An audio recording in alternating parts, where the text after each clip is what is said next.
Follow YouTube Mas dan Ember. Kisah Ummu Jamil, istri Abu Lahab, si pembawa kayu bakar di neraka. Sudah tidak asing lagi bahwa nama seperti Kabil, Kanaan, Azab, dan Abu Thalib adalah nama-nama populer yang sering kita dengar. Bahwa mereka adalah orang-orang yang sangat disayangi para nabi. Kabil disayang Nabi Adam, Kanen oleh Nabi Nuh, Azar oleh Nabi Ibrahim, dan Abu Thalib adalah orang yang sangat disayangi Nabi Muhammad. Namun, semuanya tidak memperoleh cahaya hidayah dari Allah Subhanahu wa Ta'ala, sehingga meskipun kebenaran tampak jelas di depan mata, namun mereka lebih memilih untuk mengingkarinya. Abu Thalib misalnya, tokoh yang selama hidupnya melindungi Nabi Muhammad dari kejahatan kaum kafir Quraisy. Abu Thalib tidak mau menerima ajakan ponakannya untuk berislam.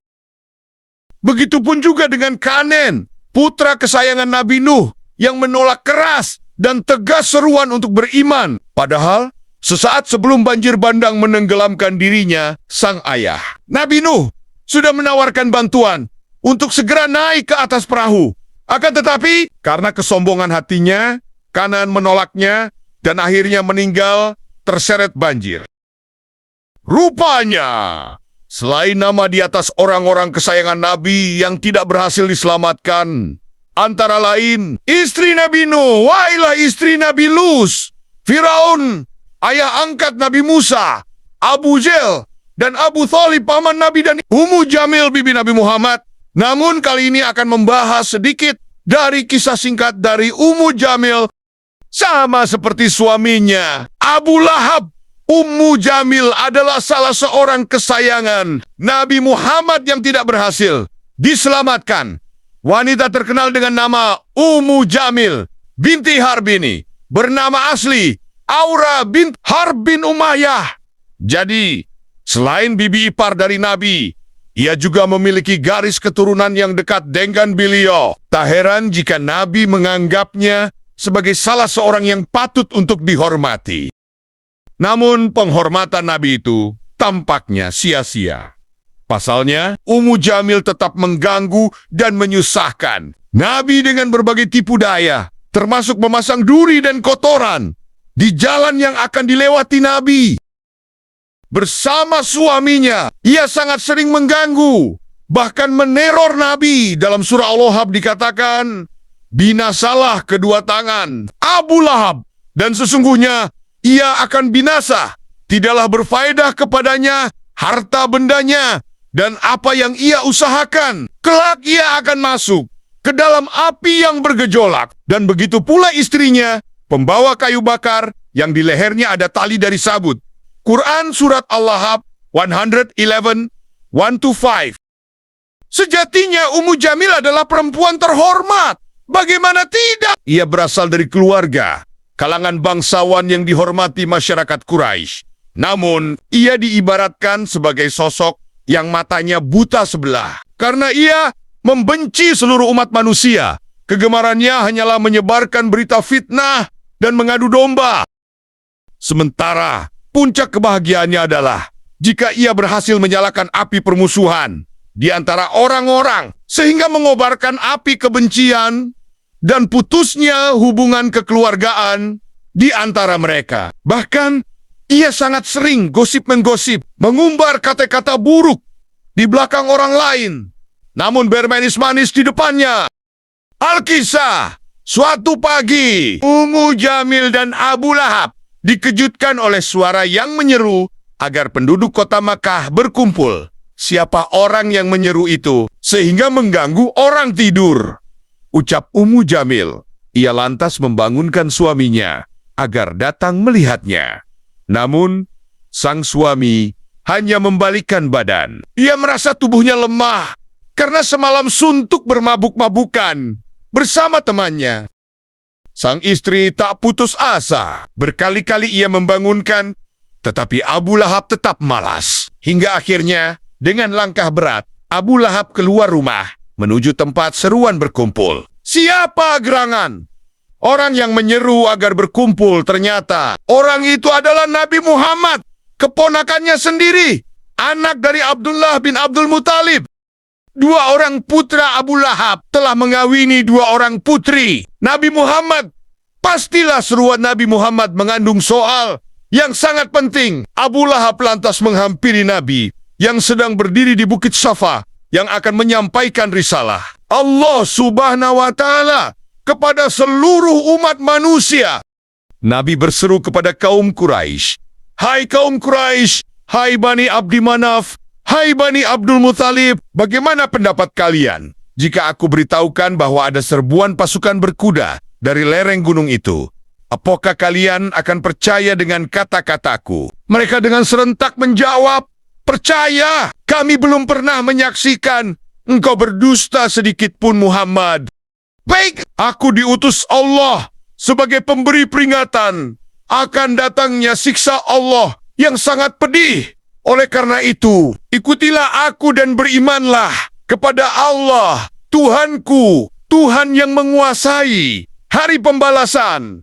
Tegas ajakan Nabi Muhammad. Mendengar kota-kota itu keluar dari mulut Nabi, Abu Lahab sangat marah dan kecewa. Ia mengira seruan itu akan mendatangkan keuntungan materi baginya. Padahal yang diserukan Nabi adalah suatu hal yang sangat dibencinya. Maka berkobarlah api kemarahan di dadanya. Rasa dengkinya telah sampai ubun-ubun, dan ia pun berteriak, "Celaka! Engkau Muhammad! Apakah hanya untuk ini kamu mengumpulkan kami?" Setelah berkata demikian, ia bergegas meninggalkan tempat itu. Ummu Jamil yang menunggu kedatangannya di rumah terus berharap bisa mendengar kabar baik dari suaminya. Ia bertanya pada suaminya, "Berita baik apakah yang engkau bawa, suamiku?" Abu Lahab menjawab, "Celaka! Ternyata keponakanku itu mengajak agar kita mengikuti seruannya." "Apa? Ia mengajakmu untuk mengikutinya? Sejak kapan kita jadi pengikutnya? Kalau harus dianut, engkaulah yang paling berhak menjadi panutan, bukan Muhammad," ujarnya dengan penuh kegeraman. Dengan marah, mereka lalu masuk rumah sambil membanting pintu. Mereka duduk termenung dan bingung memikirkan rencana busuknya. Tujuannya hanya satu, yaitu menghancurkan dan menggagalkan rencana dakwah Nabi Muhammad. Apa yang menjadi topik pembicaraan di Makkah?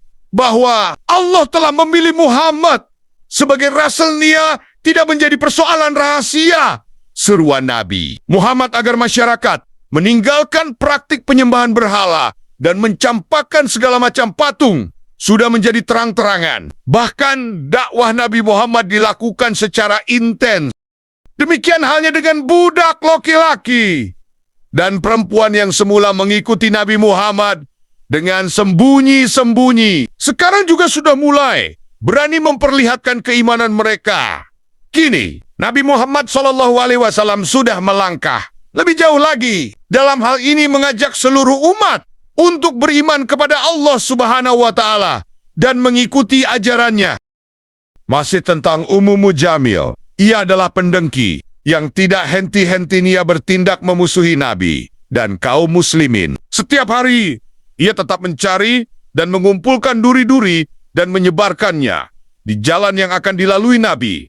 Singkat cerita, ia tak pernah lelah berusaha untuk mencelakai Nabi. Di kisah yang lain, suatu pagi, Ummu Jamil terbangun dari tidurnya dengan tubuh yang terasa letih dan lemas. Sehingga ia merasa tak mampu untuk pergi keluar rumah. Pikiran-pikiran jahatnya terus berkecamuk. Bagaimana ia dapat duduk tenang dan beristirahat jika duri-duri belum ditabur di sekitar Nabi? Pikiran jahat itu terus menyerang wanita ini. Dengan pikiran jahatnya ia berangkat keluar rumah dan kembali mengumpulkan duri-duri. Setiap kali ia membungkuk memungut duri, tiap kali itu pula ia merasakan kakinya terasa berat untuk melangkah. Akhirnya, wanita itu duduk di pinggir jalan untuk melepas lelah sejenak. Setelah itu, ia akan melanjutkan lagi usahanya yang penuh dengan kegagalan. Pada saat itulah, tiba-tiba Ummu Jamil merasa lemas di tubuhnya. Saat itu juga, sejatinya malaikat maut mau mendatanginya. Akhirnya, tibalah sakaratul maut baginya. Kehidupannya berakhir di pinggir jalan dengan kedengkian yang masih membara terhadap Islam dan Muhammad, sang utusan Allah. Kisah Ummu Jamil tentu memiliki kesamaan dengan istri Nabi Lut maupun Nabi Nuh. Meski Ummu Jamil melihat kebenaran secara nyata ada di depannya, ia memilih untuk mengingkarinya. Padahal ia tahu secara pasti bahwa kebenaran itu disampaikan oleh keponakannya sendiri. Muhammad, sosok manusia suci yang perkataannya tak pernah mengandung kebohongan. Dengan demikian, seharusnya ia memberikan nasihat agar sang suami mau kembali kepada jalan kebenaran. Akan tetapi, Ummu Jamil tidak melakukan hal itu. Justru sebaliknya, ia malah memprovokasinya. Karena itu, tak heran jika kebencian di dalam pasangan suami istri itu semakin manja dijede yang tak berkesudahan sepanjang hayatnya kepada Nabi Muhammad. Wallahu alam bisawab. Itulah kisah Ummu Jamil, bibi Rasulullah yang akan menjadi pembawa kayu bakar di neraka. Terima kasih sudah menonton. Semoga video ini bermanfaat. Subscribe, like, share, dan komen